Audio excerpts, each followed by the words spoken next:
ನೀವು ನಿಮ್ಮ ಮಗಳನ್ನ ನಿಮ್ಮ ಸೊಸೆ ಮುಂದೆ ಎಂದೂ ಗುಣಗಾನ ಮಾಡಬೇಡ್ರಿ. ನಿಮ್ಮ ಮಗಳನ್ನ ನಿಮ್ಮ ಸೊಸೆ ಮುಂದೆ ಕೊಂಡಾಡಬೇಡ್ರಿ. ನನ್ನ ಮಗಳು ಹಂಗಿದ್ದು, ನನ್ನ ಮಗಳು ಹಿಂಗಿದ್ಲು, ನನ್ನ ಮಗಳನ್ನ ಅದು ಕೇಳ್ತಿದ್ಲು, ನನ್ನ ಮಗಳು ಇದು ಕೇಳ್ತಿದ್ಲು, ನಾವು ಹೇಳಿದ್ರೆ ನೀರು ಕಾಸಿರ್ತಿದ್ಲು, ನಾಷ್ಟ ಮಾಡಿ ಇಟ್ಟಿರ್ತಿದ್ಲು, ಚಹಾ ಮಾಡಿ ಇಟ್ಟಿರ್ತಿದ್ಲು, ಬಟ್ಟೆ ತೊಳೆದು ಹಾಕ್ತಿದ್ಲು, ನನಗೇನು ಮಾಡಕ್ಕೆ ಹಚ್ತಿದ್ದಿಲ್ಲ, ನನ್ನ ಮಗಳು ಹಂಗಿದ್ಲು ಅಂದಿ ಚಲೋ ಆಗತ್ತೆ ನೋಡ್ರಿ. ಅಲ್ಲಿ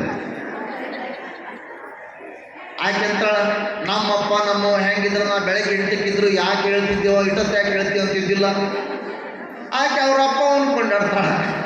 ನೀವು ನಿಮ್ಮ ಮಗಳು ಕೊಂಡಾಡಿದ್ರೆ ಆಕೆ ಅವ್ರ ಅಪ್ಪವನ್ನು ಕೊಂಡಾಡ್ತಾಳ. ಚಲೋ ಆಗುತ್ತಿಲ್ಲ ಜಗಳ. ಅದಕ್ಕೆ ಹೇಳೋದು, ನಿಮ್ಮ ಮಗಳನ್ನ ಸೊಸೆ ಮುಂದೆ ಎಂದೂ ಕೊಂಡಾಡಬೇಡ್ರಿ. ಮಗಳನ್ನ ಬೇಯದು ಮಾಡುವ ಮಾತು, ಯವ್ವ ಭಾಳ ಚಲೋ ಬಂದಿಯ ತಂಗಿ, ದೇವರನ್ನು ಪುಣ್ಯ ಮಾಡಿನವ, ನಿನ್ನಂಥ ಬಂಗಾರದಂಥ ಸೊಸಿ ಬಂದಿದೆ, ನನ್ನ ಮಗಳು ಇರ್ತವ, ಅದರ ದಬ್ಬ ಹಾಕಲಿ, ಅದು ಬಡೀಲಿ, ಅದು ಹಂಗಾಗಿ ಹಿಂಗಾಗಿ ಏಳು ಎಬ್ಸಿ ಸಾಕಾಗಿತ್ತ ಯವ್ವ, ಅದ ಅಲ್ಲಿ ಹೆಂಗೈತೆ ನವ ಯವ್ವ ಭಾಳ ಚಲೋ ಬಂದಿಯವ ಅಂತ ಇಟ್ಟಂದು ಬಿಡ್ರಿ. ನೋಡ್ರಿ, ಸ್ವಸ್ಥ ನಿಮ್ಮನ್ನು ಕುಂದರ್ಸಿ ಓಡಾಡಿ ಮಾಡ್ತಾರೆ ಕೆಲಸ. ಇದನ್ನ ಕಲ್ಕೋರಿ. ಇದನ್ನ ಅನ್ನಂಗಿಲ್ಲ. ಒಂದು ಎಷ್ಟು ತಪ್ಪು ಮಾಡ್ತೀರಿ ಗೊತ್ತಾ ನೀವು? ಬೆಂಗಳೂರಾಗದಾಳ ಮಗಳು, ಹೌದಾ? ಎಲ್ಲಿದಾಳ್ರಿ? ಬೆಂಗಳೂರಾಗದಾಳ. ಇಲ್ಲಿ ಮನ್ಯಾಗ ಮಗ ಸೊಸಿ ಅದಾರಿ. ಮುಂಜಾನೆ 7ಕ್ಕೆ ಫೋನ್ ಮಾಡೋದು. ಹಾಂ, ಏನು ಮಾಡಕತ್ತಿ? ಯಾವಾಗ ಎದ್ದಿ? 5:30 ಎದ್ದಿ. ಅಯ್ಯೋ ಅಷ್ಟು ಜಲ್ದಿ ಯಾಕೆದ್ದಿ ತಂಡ್ಯಾಗ? ಮಗಳಿಗೆ ಅಷ್ಟು ಜಲ್ದಿ ಯಾಕೆದ್ದೆ? ನಾನು ಥಂಡಿ ಐತಿ, 7ಕ್ಕೆ ಕೇಳಬೇಕಿಲ್ಲ. ಅವ ಎಬಸ್ಬೇಕಿಲ್ಲ ಗಂಡಗ, ಇವತ್ತು ನೀರು ಕಾಸ್ತಿರ್ತಾವೆ. ಈಗ ಆಯ್ತು ನಾಳೆ 10ಕ್ಕೆ ಮತ್ತೆ ಫೋನ್ ಹಚ್ಚೋದು, ನಾಷ್ಟ ಮಾಡಿದಿಲ್ಲ ಇನ್ನ ಇಲ್ಲ. ಅಯ್ಯೋ ಹೋಗ್ತಾಗಿಲ್ಲ, ನಾಷ್ಟ ಮಾಡು. ಮತ್ತೆ 1:15 ಫೋನ್ ಹಚ್ಚೋದು, ಊಟ ಮಾಡಿದಿಲ್ಲ ಇನ್ನ ಇಲ್ಲ. ಅದು ಬರತ್ತಾನೆ, ಯಾಕೆ ಕಾಯ್ತಿದ್ದಿ? ಉಣ್ಣು.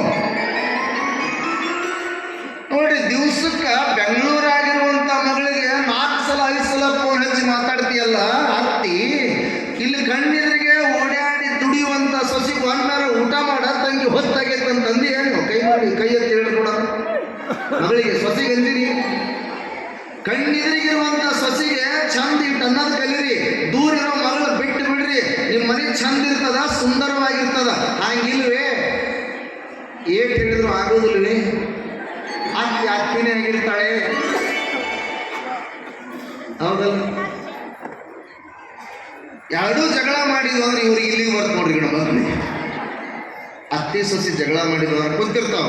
ಎರಡೂ ಜಗಳ ಮಾಡಿರ್ತಾವ. ಈ ಪಾಪ ಹೊಲಕ್ಕೆ ಹೋಗಿರ್ತಾನ, 12 ಗಂಟೆ ಸುಮಾರು ಬರ್ತಾನೆ. ಇವು 10 ಜಗಳ ಮಾಡ್ಬಿಡ್ತಾವ. ಎರಡೂ ಬಡ್ದಾಡ್ಬಿಡ್ತಾವ. ಆಕೆ ಅವ್ವ ಹೊರ ಕಟ್ಟಿ ಮೇಲೆ ಕುಂತಿರ್ತಾವ ಬಾಗಿಲಕ್ಕೆ, ಅವು ಬರ್ಲಿ ಅಂತ. ಇದು ಒಳಗೆ ಚಮಟ ಹಾಸ್ಕೊಂಡು ಕೌದಿ ಜುಟ್ಟಿ ಕಲ್ಕೊಂಡು ಇದು ಮಾಡ್ಕೊಂಡಿರ್ತೈತಿ.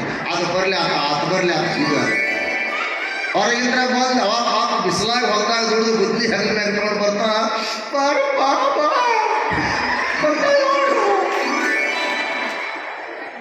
ಅವ ಏನು ಮಾಡ್ಬೇಕ್ರಿ?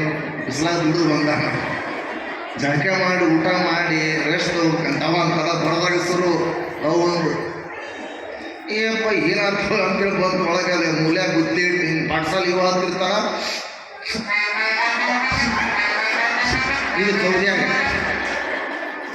ಏನು ಮಾಡ್ಬೇಕು? ಯಾರ ಕಡೆಗೆ ಮಾತಾಡ್ಬೇಕು ಹೇಳ್ರಿ? ವಿಚಾರ ಮಾಡ್ರಿ. ಅವ್ವ ಬರೇ ನಗಬೇಡ್ರಿ. ಆಮೇಲೆ ಇನ್ನೊಂದು, ಇವು ಎರಡೂ ಜಗಳ ಮಾಡಿದ್ವು ಅಂದ್ರೆ ಹಗಲೆಲ್ಲ ಅವು ಹೇಳೋದು ಮಗನಿಗೆ.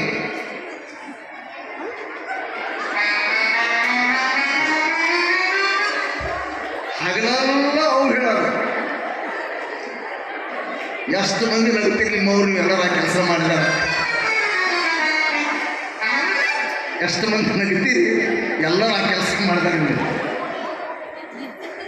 ಸಂಸಾರ ಚಂದ ಇರ್ಬೇಕಾದ್ರೆ ಅತಿ ಸೊಸಿ ಚಂದ ಇರ್ಬೇಕು ತಾಯಿ. ಮುಖ್ಯವಾಗಿ ಮನೆ ಇರೋದೇ ಅತಿ ಸೊಸೆರ ಕೈಯಾಗ. ಹಾಗಾಗಿ ಇಲ್ಲಿ ಹೊನ್ನಮ್ಮ, ಅದರ ಅತಿ ಸೊಸಿ ಯಾರು?